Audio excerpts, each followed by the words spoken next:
Asianet news पहुंच चुका है GIPKL कवर करने और मेरे साथ जुड़ गई है सोनिया मान। ये भोजपुरी टीम की कोच है।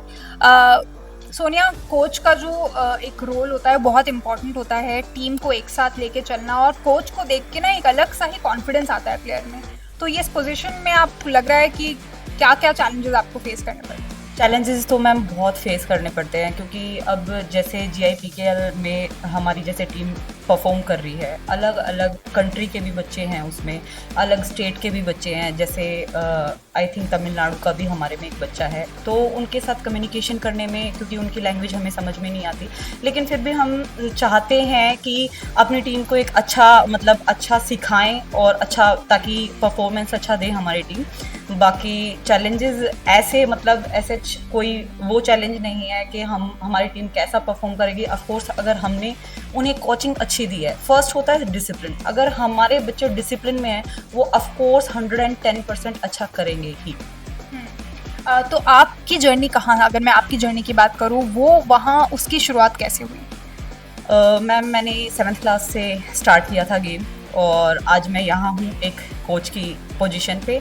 फैमिली का मेरा बहुत सपोर्ट है। मेरी शादी हो गई, 2 साल मेरी शादी को हो चुके हैं। मेरे जो सास ससुर हैं वो भी बहुत अच्छे हैं, और इनफैक्ट सबसे बड़ा रोल प्ले करते हैं शादी के बाद हस्बैंड।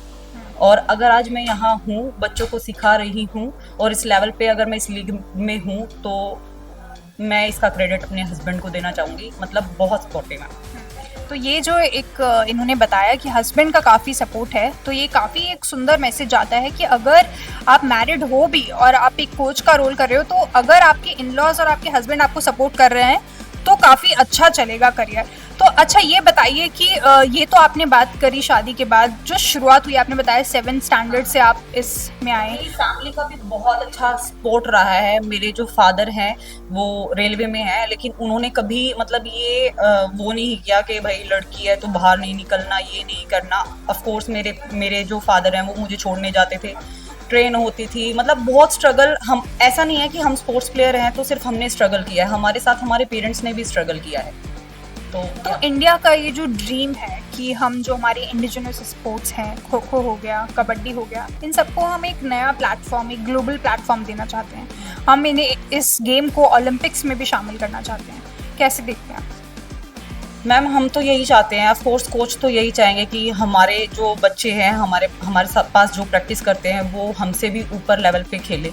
और पहले हमें इतना, जब हम खेलते थे, हम जब स्कूल टाइम पे थे, कॉलेज में हुए, इतना अच्छा लेवल नहीं था कबड्डी का। लेकिन धीरे धीरे जैसे अब ओलंपिक में भी आने की बात चल रही है, ऑफ कोर्स आए, हमारे जो बच्चे हैं, जूनियर हैं, उनको भी फ़ायदा हो इस चीज़ का।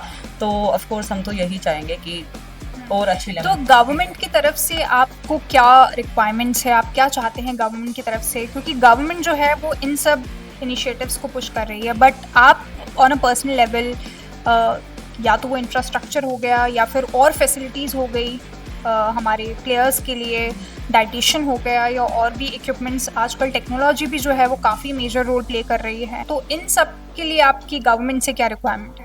मैम, गवर्नमेंट का तो अगर मैं ये बताऊं कि स्टार्टिंग में जो है पहले इतना नहीं सपोर्ट था, लेकिन अब धीरे धीरे जैसे अब ओलंपिक पे भी, जो जैसे मैंने पहले बोला, ओलंपिक पे भी आने की बात चल रही है, प्रो कबड्डी में। लेकिन एक ही सीज़न हुआ है लड़कियों का, बट मे बी हम तो यही चाहेंगे कि आगे जो है गर्ल्स के भी आए, मैच हो उसमें, प्रो कबड्डी में गर्ल्स का भी आए।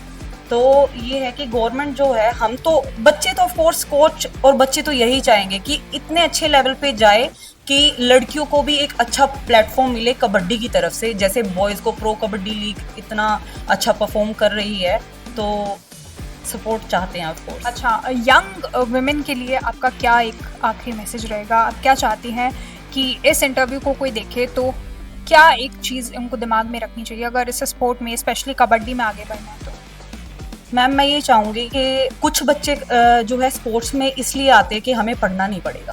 सबसे पहली बात ये होती है कि जिन्हें पढ़ना नहीं है वो स्पोर्ट्स में घुस जाओ। ऐसा बिल्कुल भी नहीं है। मैं सबको यही बोलना चाहूँगी कि जो बच्चे प्लेयर अच्छे हैं, नो डाउट प्लेयर अच्छे हैं, लेकिन वो भी अपनी स्टडी को कंप्लीट करें, क्योंकि आगे जब आप एक लेवल पे जाते हो, आप अच्छे प्लेयर बन जाते हो, तो आपकी लैंग्वेज और आपकी नॉलेज भी डिपेंड करती है कि आप वहाँ पे कितना स्टैंड करते हो। आप अपने आप को अनकंफर्टेबल फील नहीं करते, आप अदर कंट्री में जाते हो उनके सामने अनकंफर्टेबल फील नहीं करते, अगर आपने अपनी एजुकेशन भी अच्छे से की है। So the message here that we got is pretty beautiful. That the students who do not want to study, they choose a sport sometimes, but it should not be the case. They should complete their studies, क्योंकि आगे जाकर अगर उन्हें global level पे खेलना है, global level को country को रिप्रेजेंट करना है, तो studies is a must and it should go hand in hand with sports.